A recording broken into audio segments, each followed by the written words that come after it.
நம்முடைய ஆண்டவரும் இரட்சகரும் கர்த்தருமாகிய இயேசு கிறிஸ்துவின் நாமத்தினாலே இந்த காலை வேளையில உங்களுக்கு வாழ்த்துதலையும் வணக்கத்தையும் ஸ்தோத்திரங்களையும் கூறிக்கொள்ளுகிறேன்.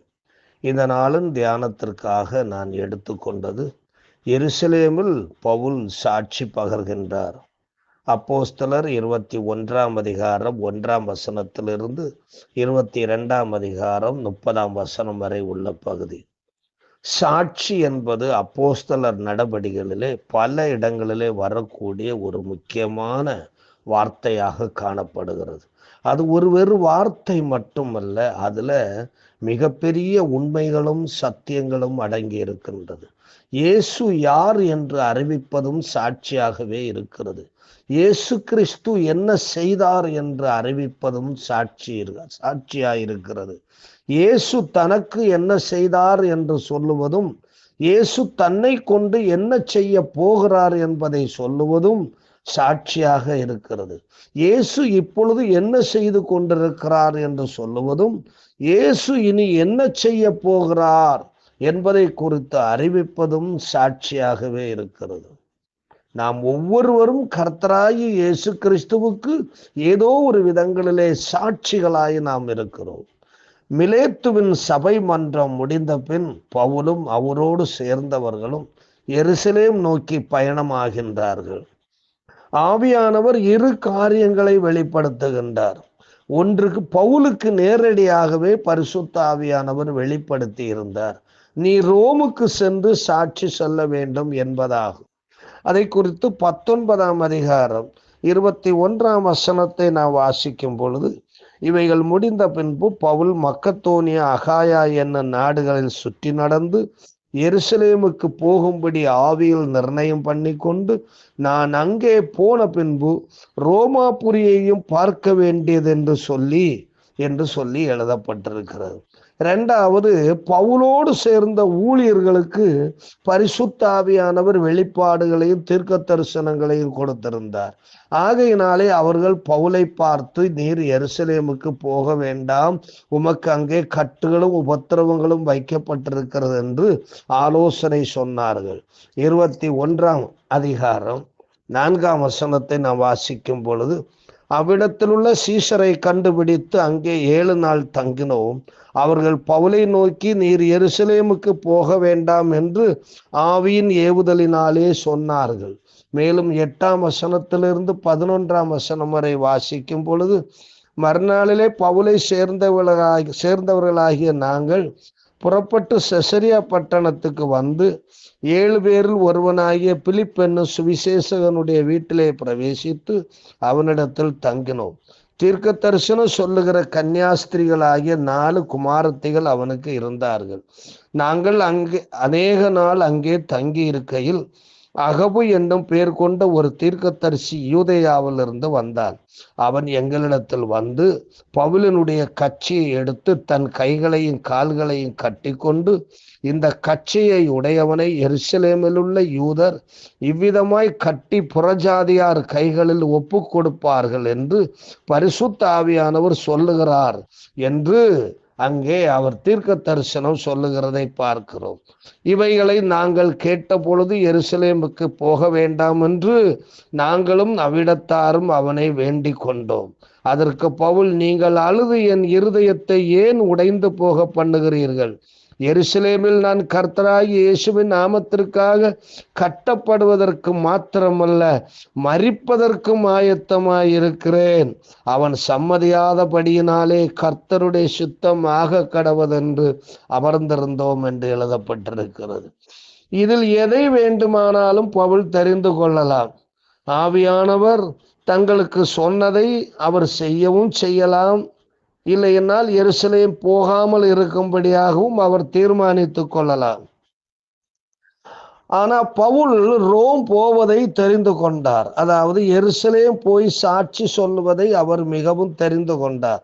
இதனை 20 அதிகாரம் 22 24 வரை வாசிக்கிறோம். இப்பொழுதும் நான் ஆவியிலே கட்டுண்டவனாய் எருசலேமுக்கு போகிறேன். அங்கே எனக்கு நேரிடும் காரியங்களை நான் அறியேன். கட்டுகளும் உபத்திரவங்களும் எனக்கு வைத்திருக்கிறது என்று பரிசுத்த ஆவியானவர் பட்டணந்தோறும் தெரிவிக்கிறதை மாத்திரம் அறிந்திருக்கிறேன். ஆகிலும் அவைகளில் ஒன்றையும் குறித்து கவலைப்படேன். என் பிராணனையும் நான் அருமையாக எண்ணேன். என் ஓட்டத்தை சந்தோஷத்தோடு முடிக்கவும் தேவனுடைய கிருபையின் சுவிசேஷத்தை பிரசங்கம் பண்ணும்படிக்கு நான் கர்த்தராகிய இயேசுவினிடத்தில் பெற்ற ஊழியத்தை நிறைவேற்றவுமே விரும்புகிறேன் என்று சொல்லுகிறார். இதை ஆவியானவர் அப்படியே உறுதிப்படுத்தினார் என்று 23ஆம் அதிகாரம் 11ஆம் வசனத்திலே நாம் வாசிக்கின்றோம். 23:11. அன்று ராத்திரியிலே கர்த்தர் பவுலின் அருகே நின்று, பவுலே திடன்கொள், நீ என்னை குறித்து எருசலேமிலே சாட்சி கொடுத்தது போல ரோமாவிலும் சாட்சி கொடுக்க வேண்டும் என்று ஆவியானவர் அவருக்கு கட்டளையிட்டார். ரோமாபுரியில் இயேசுவை குறித்து சாட்சி பகர வேண்டும்.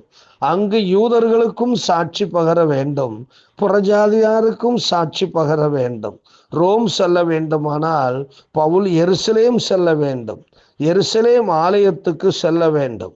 ஆகவே பவுல் எருசலேம் செல்ல தீர்மானிக்கின்றார். பவுல் எருசலேமுக்கு வருகிறார். சபையார் பவுலை குறித்து மிகுந்த சந்தோஷம் அடைகிறார்கள் என்று 21ஆம் அதிகாரம் 17ஆம் வசனத்திலே நாம் வாசிக்கிறோம். நாங்கள் எருசலேமுக்கு வந்தபோது சகோதரர் எங்களை சந்தோஷமாய் ஏற்றுக்கொண்டார்கள் என்று சொல்லப்பட்டிருக்கிறது. சபையார் பவுலை அழைத்து கொண்டு சபையின் தலைவராயிருக்கிற யாக்கோபிடத்திற்கு சென்றார்கள் என்று 18ஆம் வசனம் சொல்லுகிறது. மறுநாளிலே பவுல் எங்களை கூட்டிக் கொண்டு யாக்கோபினிடத்திற்கு போனான். மூப்பர் எல்லாரும் அங்கே கூடி வந்தார்கள் என்று சொல்லப்பட்டிருக்கிறது. அங்கே எருசலேம் சபையின் மூப்பர்கள் யாவரும் கூடி வந்தார்கள். அவர்கள் பவுலுக்கு சில ஆலோசனைகளை கொடுக்கிறார்கள் என்று 21ஆம் அதிகாரம் 19ஆம் வசனத்திலிருந்து 26ஆம் வசனம் வரை உள்ள பகுதிகளை வாசிக்கும் பொழுது அறிய முடிகின்றது. எல்லாம் நன்றாக நடந்து கொண்டிருந்த போது ஆசியா நாட்டிலே பவுலுக்கு ஏற்கனவே குடைச்சல்களை கொடுத்த, ஊழியத்துக்கு எதிர்ப்புகளை காண்பிச்ச யூதர்களில் சிலர் பவுல் புறஜாதியாரை ஆலயத்திற்கு அழைத்து கொண்டு வந்திருப்பார் என்று சொல்லி பவுலுக்கு எதிராக கலகம் விளைவித்தார்கள். ஏனென்றால் அது பண்டிகை காலமாய் இருந்ததினாலே எல்லோரும் பல இடங்களில் இருக்கின்ற யூதர்கள் எல்லாம் அந்த இடத்திலே எருசலேமிலே கூடி வந்திருந்தார்கள். பவுலும் தன்னுடைய அப்போஸ்தலர்கள் சொன்ன ஆலோசனைகளை கேட்டு எருசலேம் தேவாலயத்தில் சென்று பிரார்த்தனைகளை நிறைவேற்றி முடியும் தருவாயில்தான் அந்த ஆசியா நாட்டில் உள்ள யூதர்கள் பவுலை கண்டு, தன்னோடு அவன் புறஜாதியார் தானே எப்பொழுதும் வைத்திருக்கிறான், அவங்கள இவன் இங்கேயும் கூட்டிட்டு வந்து ஆலயத்தை கெடுக்கிறானே, தீட்டுப்படுத்துகிறானே என்று சொல்லி சத்தம் போட்டார்கள். இது நிமித்தம் பெரிய கலவரம் உண்டானது. பவுல் கைது செய்யப்பட்டார். விசாரணை நடந்து வரும்போது பவுல் தனக்கு தானே சாட்சி சொல்ல அனுமதிக்கப்பட்டார். இதனை 21ஆம் அதிகாரம் 37ஆம் வசனத்திலிருந்து 22ஆம் அதிகாரம் 21ஆம் வசனம் வரை உள்ள பகுதியிலே வாசிக்கும் பொழுது நாம் அறியலாம். சாட்சியை கேட்ட யூதர்கள் பவுலை கொல்ல வேண்டும் என்று சத்தமிட்டார்கள். 21ஆம் அதிகாரம் 22ஆம் வசனம். இப்பொழுது 22ஆம் அதிகாரம் 22ஆம் வசனம். இந்த வார்த்தை வரைக்கும் அவனுக்கு செவி கொடுத்தார்கள். பின்பு இப்படிப்பட்டவனை பூமியில் இருந்து அகற்ற வேண்டும், இவன் உயிரோடு இருக்கிறது நியாயமல்லவென்று மிகுந்த சத்தமிட்டு சொன்னார்கள். ஆகவே பவுலை அடித்து விசாரிக்க சேனாதிபதி கட்டளையிட்டார். அவர்கள் அடிக்க துவங்குகையில் பவுல் நூற்றுக்கு அதிபதியை நோக்கி, ரோம பிரஜையை நியாயம் விசாரிக்கலாமா என்று கேட்டார். 22ஆம் அதிகாரம் 25ஆம் வசனத்திலே வாசிக்கிறோம். அந்தபடி அவர்கள் அவனை வாரினால் அழுந்த கட்டும்போது பவுல் சமீபமாய் நின்ற நூற்றுக்கு அதிபதியை நோக்கி, ரோமனும் நியாயம் விசாரிக்கப்படாதவனுமாயிருக்கிற மனுஷனை அடிக்கிறது உங்களுக்கு நியாயமாய் என்று கேட்டார். இதன் பொருள் என்னவென்றால், பவுல் ஏற்கனவே ரோம பிரஜையாக இருந்தார். அவருடைய தகப்பனார் காலத்திலேயே ரோம சிட்டிசன்ஷிப்பு வாங்கி இருந்தாங்க. அதனால பவுல் ரோம சிட்டிசன்ஷிப்புக்குள்ளே பிறந்த ஒரு ரோம பிரஜையா இருந்தார். ஒரு யூதனா இருந்தாலும் ரோம பிரஜையா இருந்தார். பொதுவாக ரோம பிரஜைகளை ரோமாபுரி அரசர் தவிர வேறு யாரும் அவர்களை துன்புறுத்தவோ அவர்களை நியாயம் விசாரிக்கவோ ஜெயிலில் போடவோ முடியாது. இவர்கள் அந்த பிரஜைகள் இவர்கள் தாங்கள் ரோம பிரஜை என்று சொல்லாதிருக்கும் பட்சத்துல தான் அவர்களை துன்புறுத்துவார்கள். ஆனா இங்கே பவுல் தான் ரோம பிரஜை என்று சொல்லுவதற்கு ஒரு ரகசியம் இருந்துச்சு. அது என்னவென்றால், ரோமாபுரிக்கு போக வேண்டும், அங்கு இயேசு கிறிஸ்துவை குறித்து சாட்சி சொல்ல வேண்டும். ஆகையினால தான் நான் ரோம பிரஜை என்று சொல்லி அவர் தன்னுடைய பகுதிகளை, தன்னுடைய தேவன் தனக்கு கொடுத்த ஆலோசனைகளை அந்த இடத்துல அவர் செயல்படுத்துகிறார். அதிகாரிகள் பயந்து பவுலை தயவாய் நடத்தினார்கள். இது நிமித்தம் பவுல் ரோமாபுரியிலும் சாட்சி சொல்ல வாய்ப்பு உண்டானது. தனக்கு கிடைத்திருந்த எல்லா ஆதரவுகளையும் பயன்படுத்தி இயேசுவை சுவிசேஷமாக எல்லாருக்கும் அறிவித்தார். ஆகையினால்தான் பவுல் தீமோத்தேயுவுக்கு எழுதிய 2ஆம் நிருபம் 4ஆம் அதிகாரம் 2ஆம் வசனத்திலே, சமயம் வாய்த்தாலும் வாய்க்காவிட்டாலும் திருவசனத்தை பிரசங்கம் பண்ணு என்று பவுல் தீமோத்தேயுவுக்கு எழுதுகிறார்.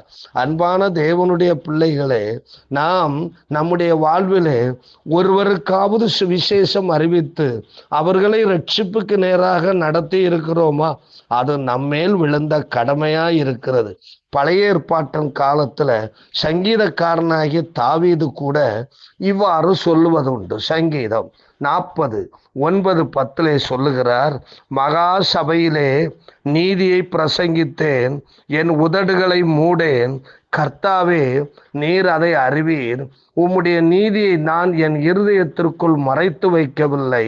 உமது சத்தியத்தையும் உமது இரட்சிப்பையும் சொல்லி இருக்கிறேன். உமது கிருபையையும் உமது உண்மையையும் மகா சபைக்கு அறிவியாதபடிக்கு நான் ஒளித்து வைக்கவில்லை என்று சொல்லுகிறார்.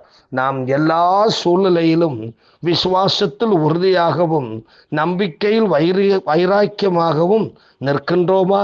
அன்பு நிறைந்த ஆண்டவரே, இந்த கால வேளையில உம்மை நன்றியோடு ஸ்தோத்திரிக்கிறோம். நாங்கள் ஆண்டவரே, எங்களுக்கு கிடைத்திருக்கிற வாய்ப்புகளை பயன்படுத்தி நாங்கள் விசுவாசத்தில் உறுதியாகவும் நம்பிக்கையில் வைராக்கியமாகவும் இருப்பது மட்டுமல்ல, எங்களை விசாரித்து கேட்கிறவர்கள் ஒவ்வொருவருக்கும் கர்த்தராகிய இயேசு கிறிஸ்துவின் மகத்துவங்களையும் இரட்சண்ய கிரியைகளையும் எடுத்து சொல்லி பாவத்திலிருந்து ஜனங்களை மீட்டு தேவனுடைய ராஜ்யத்துக்குள்ளே கொண்டு வரும்படியான பணிகளை செய்ய தேவரீர் எங்களை ஆண்டவரே நீர் நடத்தும்படியாய் செபிக்கிறோம். உம்முடைய ஆவியானவர் எங்களோடு கூட இருந்து இவ்விதம் எங்களை நீர் நடத்தும்படியாய் செபிக்கிறோம். காலங்கள் நெருங்கி வருவதனாலே, சுவிசேஷத்தின் நேரங்கள் முடிய போகிற நேரமாய் இருப்பதனாலே, கிருபையின் காலங்கள் முடிவை நோக்கி வந்து கொண்டிருப்பதனாலே விரைவாக நாங்கள் இந்த பணிகளை செய்ய கர்த்தாவே எங்களுக்கு பலன் தாரும். இயேசு கிறிஸ்துவின் மூலம் கேட்கிறோம் இரக்கம் நிறைந்த பரமபிதாவே. ஆமென். God bless you.